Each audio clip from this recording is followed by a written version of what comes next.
नमस्कार भाई, जय हिंद। आप सभी का स्वागत है इस वीडियो में। जो भी हमारे भाई सीसीएस यूनिवर्सिटी या अदर किसी भी यूपी यूनिवर्सिटी, दिल्ली की यूनिवर्सिटी, बिहार यूनिवर्सिटी या किसी भी यूनिवर्सिटी से बिलोंग करते हैं, तो उनके पास अगर बीएससी है, वो बीएससी सेकंड ईयर में है, तो उन सभी के लिए यह वीडियो बहुत ज़्यादा इंपॉर्टेंट होने वाली है।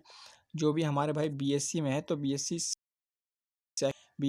सेकंड ईयर के लिए यह केमिस्ट्री का जो है मोस्ट इंपॉर्टेंट क्वेश्चंस मैं करा रहा हूँ, जो कि आपके लॉन्ग और शॉर्ट दोनों में आएंगे। ठीक है, जो भी जुलाई में एग्जाम है उनके लिए तो काफ़ी ज़्यादा इंपॉर्टेंट है। देखिए, यह क्वेश्चन जो है 7.5 मार्क्स में आएगा, और जिस प्रकार से आपके क्वेश्चन करने के लिए आधे कर दिए हैं और टाइम अवधि भी आधी कर दी है और मार्क्स कर दिए हैं डबल, इस हिसाब से यह क्वेश्चन आपका 15 मार्क्स का होगा। और मैं 2-3 क्वेश्चन दूंगा जो 15 से 30 मार्क्स आपके ये एक ही वीडियो से आपके आ जाएंगे। तो प्लीज़ इस वीडियो को पूरा देखें। चलिए पोस्ट करते हैं। पहला क्वेश्चन है संयुग्मी अम्ल और एवं क्षार प्रोटॉन स्थानांतरण यानी ब्रांस्टड लोरी सिद्धांत। तो यह क्वेश्चन बहुत ज़्यादा इंपॉर्टेंट है, ब्रांस्टड लोरी सिद्धांत। इससे पहले आर्नी-हेस समीकरण हम उसके बाद ये ब्रांस्टड लोरी सिद्धांत है। ठीक है, फिर लक्स फ्लड सिद्धांत, और फिर आपका ये आता है लुईस सिद्धांत। ये 4 सिद्धांत की वीडियोस अपलोड हो चुकी हैं। चारों में से एक क्वेश्चन आपका 100% आएगा, 1% भी कम नहीं है। ठीक है, तो देख लीजिए, लिख लीजिए ब्रांस्टड लोरी सिद्धांत। सन 1923 में ब्रांस्टड तथा लोरी, ये दो वैज्ञानिक है, ब्रांस्टड तथा लोरी, और 1923 की बात है। उन्होंने अम्ल और क्षार के लिए विस्तृत परिभाषा दी। हमने आर्नियस में बताया था कि अम्ल जो है हाइड्रोजन प्लस आयन देते हैं, अम्ल जो है जल में घुलकर H प्लस देते हैं, तो वो आर्नियस समीकरण के अकॉर्डिंग था। परंतु अब ब्रांस्टड लोरी सिद्धांत के अनुसार जो है वो प्रोटॉन से रिलेटेड है। ब्रांस्टड लोरी ने कहा है कि हाइड्रोजन युक्त पदार्थ जो है किसी अन्य पदार्थ को, कोई भी पदार्थ किसी अन्य पदार्थ को प्रोटॉन देता है, यानी कि कोई पदार्थ किसी दूसरे पदार्थ को प्रोटॉन देता है, तो वो हो जाता है आपका अम्ल, अगर कोई प्रोटॉन दे रहा है तो। और जो प्रोटॉन लेता है वो हो जाता है क्षार। देखिए एग्जाम्पल के थ्रू आप समझिए, ये HCl है, HCl में किसी H प्लस और Cl, इसने प्रोटॉन दिया H ने, तो ये क्या हो गया आपका प्लस का प्रोटॉन देने वाला अम्ल हो गया, और प्रोटॉन ग्रहण करने वाला क्या हो गया, क्षार हो गया। तो चलिए आगे देख लेते हैं। वे पदार्थ जो किसी अन्य पदार्थ से प्रोटॉन को ग्रहण करते हैं वो क्षारक कहलाते हैं, यानी कि प्रोटॉन ग्रहण करने वाले। ये 3 आपके एग्जाम्पल है, कोई भी C6H5N और H प्लस।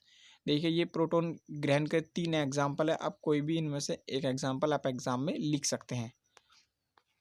अब संयुग्मित अम्ल और क्षार युग्म, अब आ जाइए आगे। अब सबसे पहले आपको वही याद करना चाहिए था, करना ब्रांस्टड लोरी सिद्धांत क्या है कि जो भी हाइड्रोजन युक्त पदार्थ प्रोटॉन देता है वो अम्ल कहलाता है, जो भी वो ग्रहण करता है वो क्षारक कहलाता है। और एक एक एग्जाम्पल लिख देना। अब संयुग्मित अम्ल क्षार युग्म देख लीजिए। परिभाषा से स्पष्ट है, जब कोई अम्ल प्रोटॉन देता है तो शेष भाग को प्रोटॉन स्वीकार करने की प्रवृत्ति आती है। ये मान लीजिए हाइड्रोजन, हाइड्रोजन ने जो है प्रोटॉन दे दिया, तो यहाँ से तो प्रोटॉन खाली हो गया ना, तो यहाँ जो है प्रोटॉन खाली हो गया, एक जगह खाली हो गई, तो इसमें भी प्रोटॉन स्वीकार करने की क्षमता आ गई। जब हमने एक प्रोटॉन इस पे था, इसने उसे दे दिया, तो इसके तो जगह खाली हो गई ना। तो कह सकते हैं कि जब कोई पदार्थ जो है प्रोटॉन देता है तो उसके शेष भाग पर प्रोटॉन स्वीकार करने की प्रवृत्ति उत्पन्न हो जाती है। ठीक है, और वह क्षारक की भांति व्यवहार करने लगता है, क्योंकि जब उसे प्रोटॉन मिलेगा तो वो ग्रहण कर लेगा। एग्जाम्पल H प्लस, ये देने वाला, और Cl ग्रहण करने वाला, तो इसलिए H प्लस को क्या कहा गया, प्रोटॉन, और Cl माइनस को क्षारक जो ग्रहण करने वाला है। प्रत्येक अम्ल के प्रोटॉन त्यागने क्षारक बनता है, उसे संयुग्मी क्षारक कहते हैं। प्रोटॉन त्यागने से जो क्षारक बनता है होता है, और प्रोटॉन को ग्रहण करने से संयुग्मी अम्ल बनता है। अतः अम्ल उसका संयुग्मी अम्ल होता है। अन्य प्रोटोनिक पदार्थ, जल, जल प्रोटॉन दे भी सकता है और प्रोटॉन ग्रहण भी कर सकता है। जल में जो है 2 प्रकार की चीजें, प्रोटॉन दे भी सकता है और कर सकता, तो उभय प्रोटोनिक पदार्थ कहा गया है। एसिड और बेस दोनों की तरह ये व्यवहार करता है जल। एग्जाम में आ सकता है शॉर्ट में, उभय प्रोटिक, तो H2O जल और प्लस में H प्लस, तो ये H3O प्लस इसमें बन गया है, देख लीजिए। यानी कि H प्लस है तो ये दे रहा है, तो ये अम्ल है, और नीचे H2 की 2 बार क्रिया कराने पर OH माइनस यहाँ आ रहा है, तो यहाँ पे ये क्षारक की भांति व्यवहार कर रहा है। अब ब्रांस्टड लोरी की धारणा का महत्व आप देख लीजिए। यह सिद्धांत आर्नियस धारणा से कहीं अधिक विस्तृत है, क्योंकि आर्नियस धारणा में बताया था हाइड्रोजन प्लस आयन, हाइड्रोजन जो है H प्लस आयन देता है, और जबकि ब्रांस्टड लोरी धारणा में कहा गया कि हाइड्रोजन प्रोटॉन देता है, और उसके आधार पर से व्यक्त किया है। ठीक है, अब सीमाएं देख लीजिए इसकी। यह धारणा प्रोटॉन के आदान प्रदान पर आधारित है, प्रोटॉन से रिलेटेड है ब्रांस्टड लोरी सिद्धांत। जिनमें प्रोटॉन अरे वो क्या कहते हैं, उसमें प्रोटॉन का कोई सिद्धांत नहीं होता। आर्नियस में प्रोटॉन का कोई सहयोग नहीं होता, जबकि ब्राउनस्टेड लोरी सिद्धांत जो है प्रोटॉन के आदान प्रदान पर आधारित है।